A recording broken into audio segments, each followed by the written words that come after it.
cette vidéo, Flores va parler, je vais conduire. Oui, bon alors, on essaye un truc nouveau. On se dit, ouais, on a un peu de route à faire, il faut faire une introduction. On va le faire en roulant, là, c'est plus sympa, donc on essaye ça. Voilà, donc là, pendant qu'on continue vers le nord, bah, on revient en arrière un petit peu dans cette vidéo où on commence d'abord pas très loin d'Albufeira où on s'est arrêté pour faire une vidange, bon à savoir, chouette point. Et puis après bah, on a fait une petite visite à Portimao, vous allez voir pourquoi ça a été assez rapide. Et après on a passé 3 jours très sympas à Lagos dans un spot très chouette qu'on vous montre et puis dont toute la description, tout l'endroit, enfin l'endroit exact va être dans la description. Et voilà, donc il y a aussi des petites, toujours des belles images, des baignades à manger, et puis petites rencontres intéressantes de Denzel. Voilà, on vous souhaite une bonne vidéo. Recoucou, nous voilà aujourd'hui en route pour Portimao. On s'arrête, donc on est parti de Quarteira ce matin et on s'est arrêté ici à un intermarché qui est dans les hauteurs d'Albufeira, ça s'appelle Ferreira. Et ici on fait la vidange, je vais vous montrer. Donc il y a 2 zones là pour les eaux grises et puis il y a la borne au milieu. Et en fait la borne ça marche à pièces. Alors l'eau fonctionne pour vider pour rincer les toilettes, mais si vous voulez remplir d'eau, il y a vous mettez ou bien 50 centimes pour 50 litres apparemment d'après ce qu'il y a écrit là, ou 1 euro pour 100 litres. Donc nous on a mis 1 euro puisqu'on avait quand même utilisé pas mal d'eau. Et puis on va remplir le reste, comme le débit est jamais très certain. Et puis voilà, donc ça donne ça. On a fait les toilettes et puis c'est assez pratique sur la route d'Albufeira. Voilà. Il y a aussi une laverie, donc je pense qu'on va se poser là 2 minutes pour faire un peu de linge et puis faire des courses en même temps. Voilà, donc c'est assez pratique. Bon alors du coup on se rend compte que le bouton il permet d'allumer l'eau mais pas de l'éteindre. Et là on se retrouve avec trop d'eau. On a rempli tout ce qu'on pouvait remplir et puis ben voilà. On ne sait pas trop quoi faire de plus. Donc bon, tant pis, c'est comme ça. Bon, alors nous avons un petit changement de programme. Rapport au fait que là où je voulais faire j'avais de la lessive à faire. Et j'avais vu qu'à l'Intermarché où on a fait la vidange, il y avait aussi une laverie. À part que ça marchait à pièces. Et bon, pour moi ça me gave de toute façon déjà d'utiliser les pièces. Et puis j'en ai quelques-unes d'avance. Mais en gros ça nous prenait toute notre monnaie parce qu'on a une grosse machine à faire.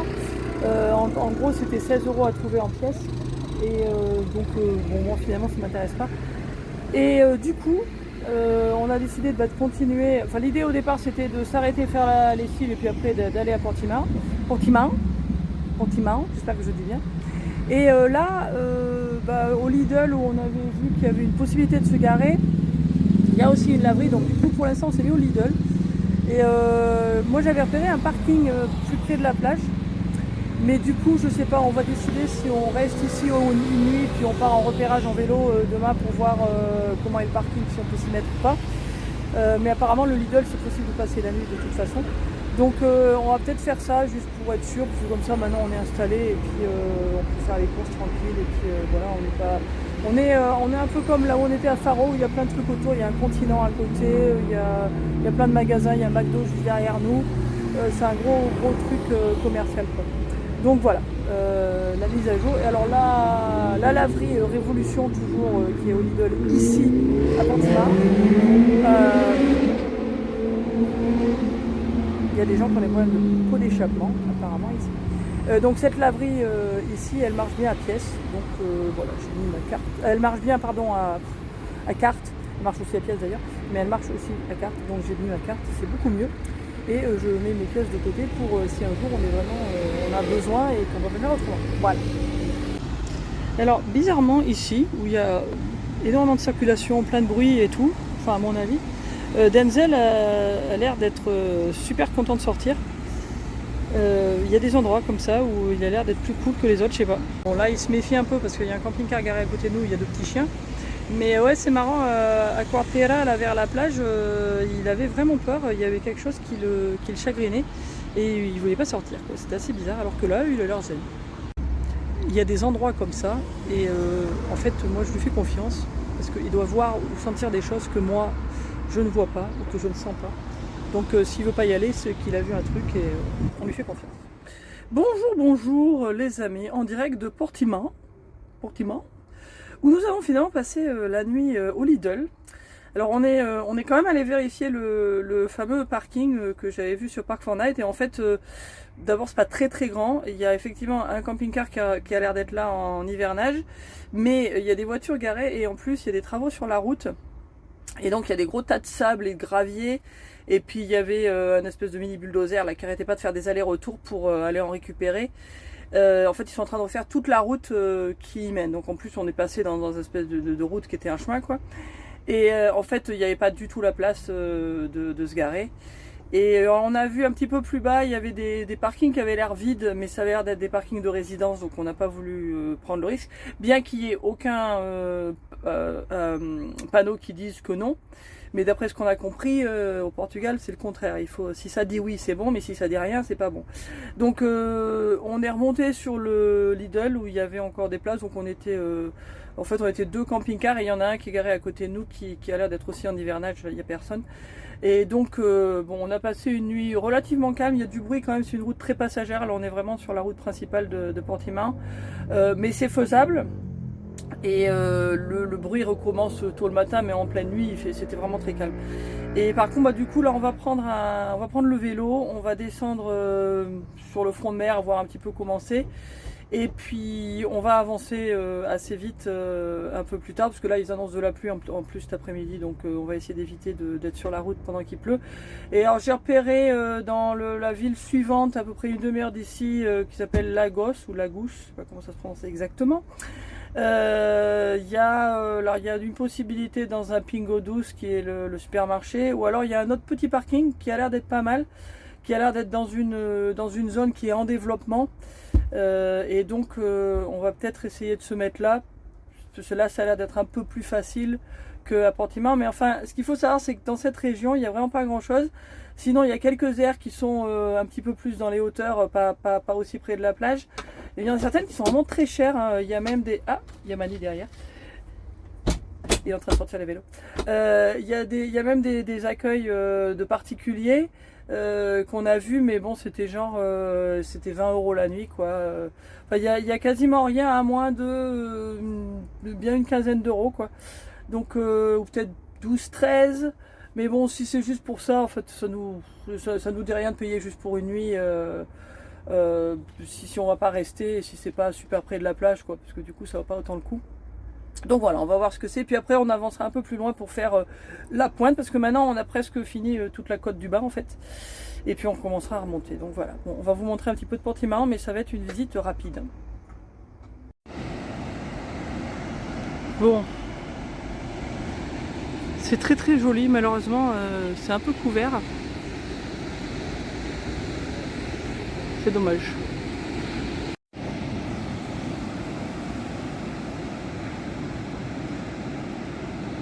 Mesdames les mouettes, c'est une belle vue.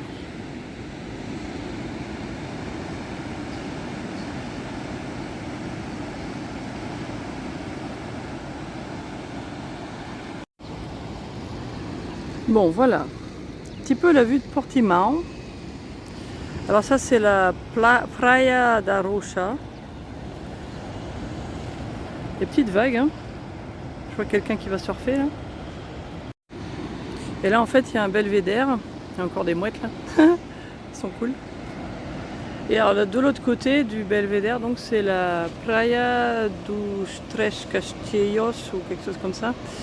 Et je pense que ça fait référence à ces choses là. Et ça ressemble un peu, ça me fait penser un peu à la Galice, à la plage des cathédrales qu'on était allé voir. Mais sinon en soi, alors c'est vrai que les plages sont très jolies, et puis il y a des balades à faire apparemment en bateau et tout ça. L'eau doit être très jolie, mais bon la côte en elle-même, bon moi personnellement c'est pas vraiment mon truc. Et en fait ce qui me chagrine un peu, c'est que derrière moi là, juste là, ils sont en train de construire un truc immense. Je pense que ça va être un gros hôtel ou un truc comme ça, et c'est pile sur la falaise. Et bon, clairement la falaise elle s'érode et elle va se casser la gueule. Et bon, je pense qu'un jour ils vont s'en mordre les doigts, mais c'est comme ça tout le long. Et bon, je trouve que c'est dommage quoi, de nos jours, avec tout ce qu'on sait, de faire des choses comme ça, quoi. Donc c'est pas... mon Portimao, ce sera pas... j'en ferai pas de la pub, quoi. Franchement, voilà. Et j'ai vu sur une des cartes postales, là, je me suis arrêtée dans un petit magasin pour voir ce qu'ils avaient comme carte postale, et j'ai vu sur une carte postale qu'il y a même aussi des bateaux de croisière qui viennent ici. Donc ça c'est du tourisme poussé à fond, et bon, moi je trouve ça vraiment dommage, quoi. Donc là il y a un joli hôtel, et puis bah, je me balade un petit peu sur le front de mer là, dans les petites rues, enfin la petite rue, voilà. Bon, avant de partir, je vous fais quand même la vue avec un peu plus de soleil, parce que bon, c'est vrai que c'est quand même joli. En fait, ici il faut regarder de ce côté, mais pas derrière.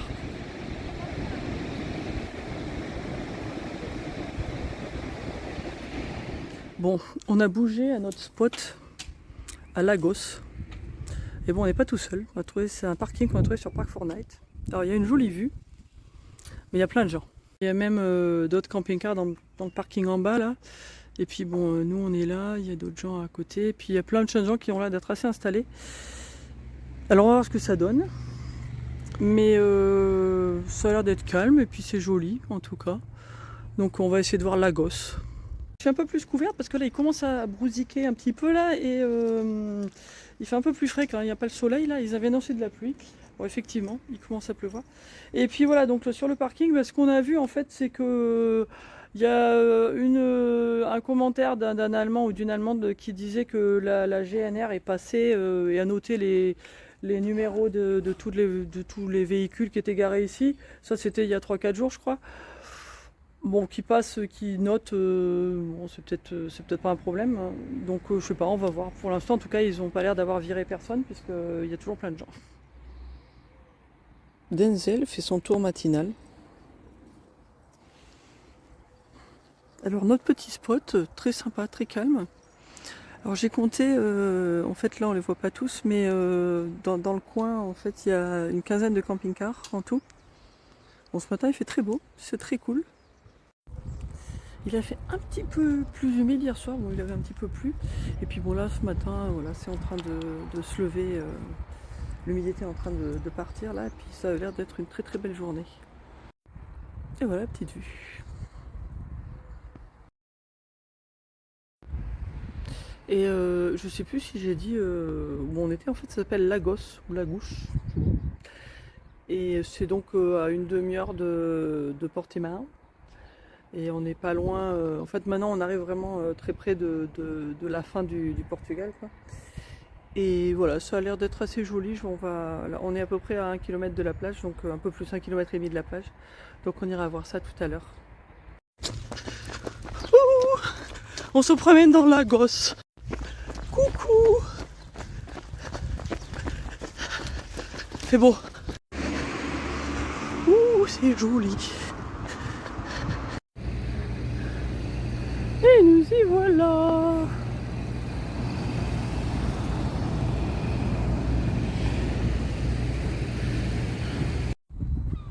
Coucou, coucou. Donc nous sommes revenus de notre balade à la plage.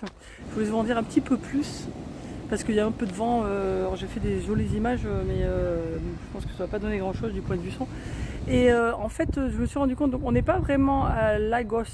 On est dans je pense qu'on est dans un des quartiers de Lagos, et la plage où on était, ça s'appelle Porto de Mos ou Porto de Mousse. Et Denzel, ça c'est une crotte, je te jure. Excusez-moi, Denzel sentait des crottes. Et donc là on était en courant, on a mis un quart d'heure, même pas. Non, on a dû mettre 10 minutes en courant pour descendre à la plage. Et le quartier où on est, je sais pas si c'est Amejera. Enfin, on est entre Amejera et Porto de Mousse. Si vous regardez sur la carte, si ça vous intéresse de savoir aussi. Je vous mettrai de toute façon le spot dans la vidéo, comme d'habitude. Et donc voilà, la plage est vraiment très jolie. Ça a l'air d'être le paradis des surfeurs. Là, c'est samedi matin en plus. Bon, il y avait plein de gens. Il y avait des gens qui jouent au volley. Enfin, il y avait une bonne ambiance. Et puis sur la falaise, il y a vraiment une très belle vue. Il y a l'air d'avoir une grande balade à faire. Donc je sais pas, on va peut-être voir si on peut en faire un petit peu demain ou quelque chose. Mais voilà, donc c'est le petit spot là, c'est chouette.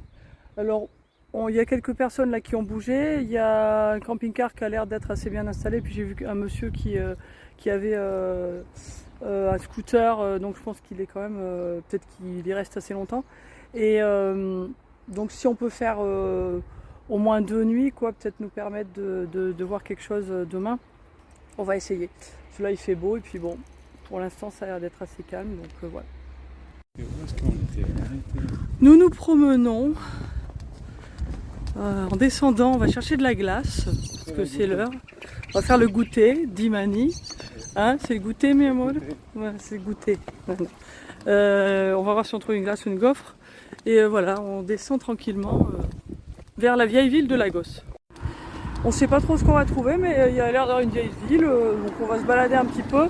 On va faire du repérage pour peut-être trouver un endroit où on pourrait manger demain. Et en fait, ce qu'on se rend compte, c'est que au Portugal, il y a beaucoup de restaurants qui sont fermés le dimanche. Et en fait, on s'est fait avoir 1 ou 2 fois déjà. Et puis bon, on apprend lentement apparemment parce qu'on comptait encore aller demain. Et puis en fait, il y a plein de restaurants qui ont l'air d'être fermés. Et donc, on a peut-être repéré un restaurant indien parce qu'on a remarqué qu'il y a beaucoup de restaurants indiens au Portugal. Il y a l'air d'avoir une population d'origine indienne aussi assez conséquente. Et du coup, on a remarqué qu'il y avait des bons restaurants indiens et on aime beaucoup la nourriture indienne. Mais c'est pas toujours super facile à trouver.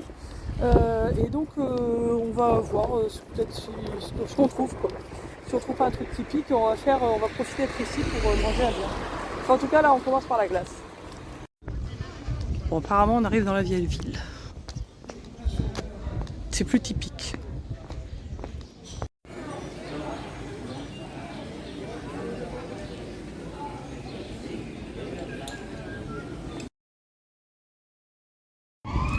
Voilà, bon là on est en bord de mer et puis on arrive au château, il y a un petit château, voilà.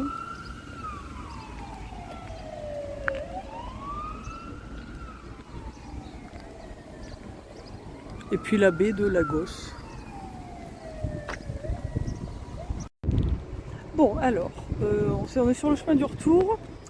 Notre verdict un petit peu, le peu qu'on en voit, c'est vrai que ici c'est vraiment très très touristique, quoi. Ça, il n'y a pas beaucoup de charme.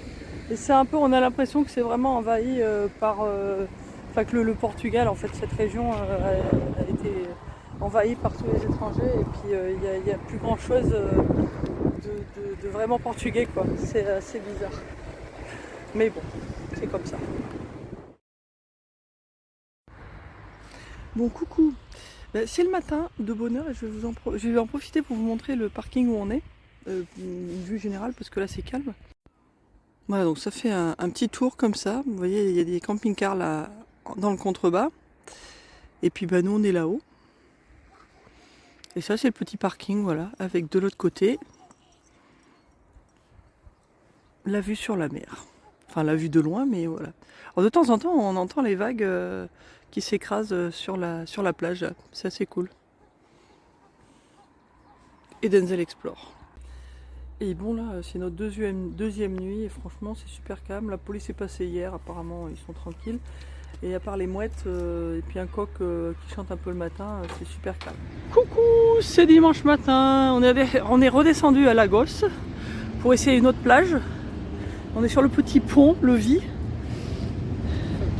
Et on va essayer de se baigner de l'autre côté de je sais pas ce que c'est, espèce de canal là.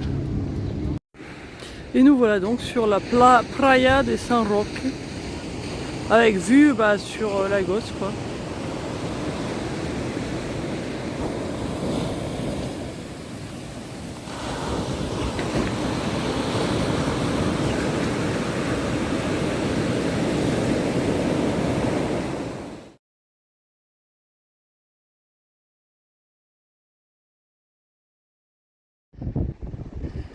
Oui.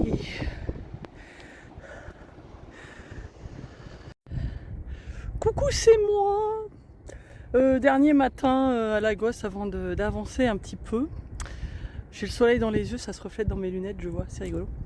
Et voilà, je suis montée en fait à la première plage où on était le premier jour. Et je suis montée sur la falaise, je voulais voir un peu la vue. C'est vrai que ça vaut le coup. Mani préférait pas venir parce qu'il veut pas être trop près de la falaise. Et en fait, il a pas tort du tout parce que bon, alors c'est très joli, hein, on voit les vues sont géniales. Mais un petit peu plus loin là de ce côté, il y a en fait, on voit dans la falaise de loin, je voyais un truc noir et en fait j'ai zoomé dessus. En fait, il y a une grosse fissure et voilà, donc là la falaise elle est en train de se casser la figure. Et c'est vraiment très inquiétant, franchement, ce qu'ils font ici. Surtout que c'est en plus c'est une zone un peu sismique et tout.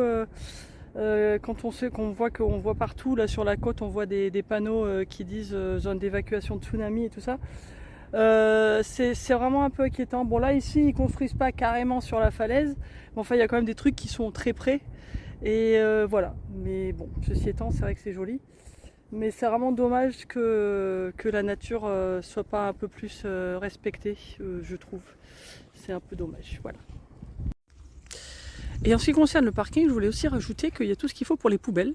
Voilà, c'est juste là, hein, le parking il est là. Cette nuit on avait encore quelques camping-cars de plus. Bonjour, on dirait notre Wi-Fi. Ça va petit chat? Bon, coucou les amis. Alors nous avons repris la route. Et on va s'arrêter faire des courses à Pingo-Douce. Alors ce qu'il faut savoir c'est qu'à l'entrée de Lagos, ou à la sortie, pour nous c'est la sortie, mais quand vous arrivez c'est l'entrée, sur votre droite, il y a deux stations BP. Il y en a une des deux qui a une aire de vidange et même 2-3 places de parking pour les camping-cars. Bon, c'est pas super, je vais vous montrer. Mais donc c'est assez bon à savoir. Et juste à côté, donc il y a Pingo-Douce, un grand, c'est le supermarché. Et ils ont aussi des places réservées pour les camping-cars. J'essaierai de vous les montrer, mais quand on est passé, on a vu qu'il y avait vraiment beaucoup de camping-cars. Et je crois que j'ai lu sur les applications que c'était 6 places, mais en fait je pense qu'il y en a beaucoup plus. Il y en a que 6, mais il y a beaucoup plus de gens qui s'y garent, c'est ce que je voulais dire. Et alors, la zone de vidange, ce que je voudrais dire, c'est que ce qui est un peu dommage, c'est qu'en fait, donc, il faut payer, c'est 1 € pour 50 litres et 2 € pour 100 litres. Mais ce qui se passe, c'est qu'en fait, il n'y a qu'un seul tuyau. Alors, le truc qui est bien, c'est qu'il y a un tuyau qui est déjà là, mais il n'y a qu'un seul tuyau pour faire la cassette et pour remplir le réservoir. Alors ça veut dire deux choses, c'est que le tuyau est peut-être pas très propre, et deux, c'est qu'en fait sur vos 50 litres que vous payez, il va y en avoir qui vont partir pour nettoyer la cassette. Donc en fait ça revient plus au même quoi.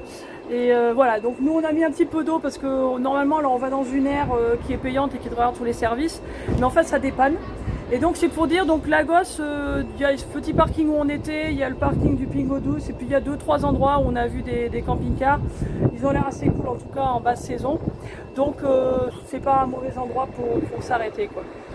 Bon, en fait c'est assez difficile à filmer ici parce qu'il y a beaucoup de plaques d'immatriculation. Donc voilà, enfin la zone pour les camping-cars sur Pingo-Douce c'est là, tout au fond. Il y a 6 places en vrai. Et mais bon, elles sont prises quoi, hein, ça c'était à prévoir. Et je pense qu'il y a des gens qui sont vraiment installés ici parce que bon, en fait c'est pas un mauvais endroit, une fois qu'on a la place, on est bien quoi. Puis on est à côté du supermarché et tout. Ah, il y a Mani qui arrive, il faut que je lui ouvre. Voilà, on espère que cette vidéo vous a plu. On reçoit beaucoup de commentaires de gens qui nous disent qu'ils sont très contents de voyager avec nous. Bah nous on est super contents de vous faire voyager et de vous amener un peu de chaleur et de soleil. Et puis bah, on va essayer que ça continue. Désolé, ça secoue un peu dans la voiture. Hein. Ciao!